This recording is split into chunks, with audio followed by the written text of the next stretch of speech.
আসসালামু আলাইকুম রহমতুল্লাহ। ঢাকা বিশ্ববিদ্যালয়ে গতকাল রাতে ছাত্রদল কোনো একটা হলে কমিটি ঘোষণা করেছে। সেই কমিটি ঘোষণাকে কেন্দ্র করে ছাত্রছাত্রীরা মিছিল বের করেছে। সেই মিছিল ভিসির বাড়ি নিয়ে গিয়েছে। ভিসির বাড়িতে যে গেট ধাক্কাধাক্কি করে ভিসিকে বের করে নিয়ে এসেছে। হলে ছাত্র রাজনীতি কেন, ক্যাম্পাসেই ছাত্র রাজনীতি না চলুক বা না হোক, এটারও আমি পক্ষে সমস্যা নাই। কিন্তু দুর্ভাগ্য হলো সত্য যে তোমরা মানে ছাত্রছাত্রীরা যখন ছাত্রদল কমিটি ঘোষণা করলো, তখন শত শত বের হয়ে আসলে, বের হয়ে এসে তোমরা আন্দোলন করলে। তোমরা ঢাকা ইউনিভার্সিটির ভিসিকে, উনি অবশ্য বোঝাই যায় কোন পন্থী, ওনাকে বের করে নিয়ে আসলে, তার বক্তব্য শুনলে, এরপরে ডাকসু নির্বাচন নিয়ে আলাপ আলোচনা করলে, ঠিক আছে, সবই ঠিক আছে। কিন্তু দুর্ভাগ্য হলো সত্য যে ছাত্র রাজনীতি বন্ধ হোক, এটা আমরা চাই। হলে বিশেষ করে ছাত্র রাজনীতি না চলুক, এটাও আমরা চাই। কিন্তু দুর্ভাগ্য হলো সত্য যে কিছুদিন আগে, অর্থাৎ 5ই আগস্ট, ঢাকা বিশ্ববিদ্যালয়ের টিএসসি মানে প্রাণকেন্দ্র টিএসসিতে যখন প্রদর্শনীতে স্বীকৃত রাজাকারদের ছবি ওখানে মানে টানিয়ে ঝুলিয়ে প্রদর্শন করা হলো, তখন তোমরা কোথায় ছিলে? তোমরা না বাংলাদেশপন্থী?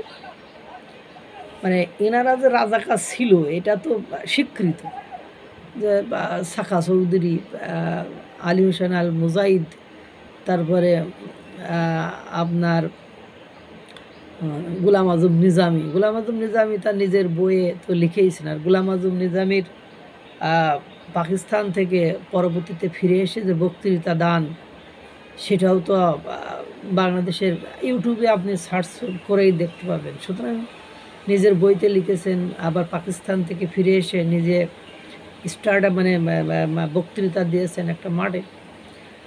এই যে বিষয়গুলো, এবং গোলাম আজম নিজামী পাকিস্তান থেকে ফিরে এসে মানে দীর্ঘদিন পরে ফিরে এসে যখন বক্তৃতা দিয়েছিলেন, সেখানে তিনি আবার শেখ মুজিবুর রহমানের প্রশংসা করেছিলেন। তখন অবশ্য শেখ মুজিবুর রহমান ধরাধামে নেই, অর্থাৎ পৃথিবীতে নেই। তাকে সপরিবারে খন্দকার মুশতাকের মতন হারামিরা তাকে হত্যা করেছে। মেজর ডালিমের মতো হারামিরা তাকে এই পৃথিবীতে থাকতে দেয় নাই।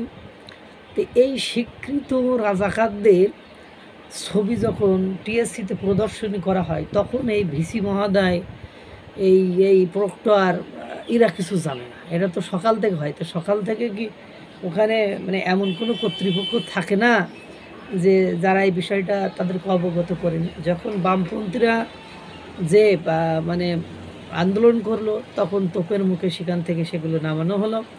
সেটাকে আবার মানে জাস্টিফাই করার জন্য আবার নতুন করে সেই স্থানে আবার ওদেরকে বীর মুক্তিযোদ্ধা, শহীদ, এটা শহীদ তো বাংলাদেশে একটা সস্তা জিনিস, সবাই শহীদ, এখানে মরলেই শহীদ। একটা দল বা একটা গ্রুপের লোক হলে সে যদি হারাম কাজ করতে যেয়ে মরে যায়, জিহাদ মানে জিনা করতে, ধর্ষণ করতে যেয়ে যদি মারা যায়, সেও শহীদ হবে।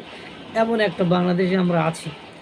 তো এই যে কথাগুলো শুধু মানে আমরা দেখেছি, এর আগেও বেশ কটা ইস্যুতে দেখেছি যে ওরা সব অ্যাক্টিভিটিস করে, তাতে কোনো প্রবলেম হয় না। এরা বিএনপি বা বিএনপির অঙ্গ সংগঠন ছাত্র দল যখনই যায়, তখন ঢাবি ক্যাম্পাসে প্রবলেম হয়। যদিও হলের ছাত্র রাজনীতি কেন, আমার ক্যাম্পাসের ছাত্র রাজনীতি এবং টোটাল ছাত্র রাজনীতি আমার অপছন্দের জিনিস। এটা আমার পছন্দ হয় না।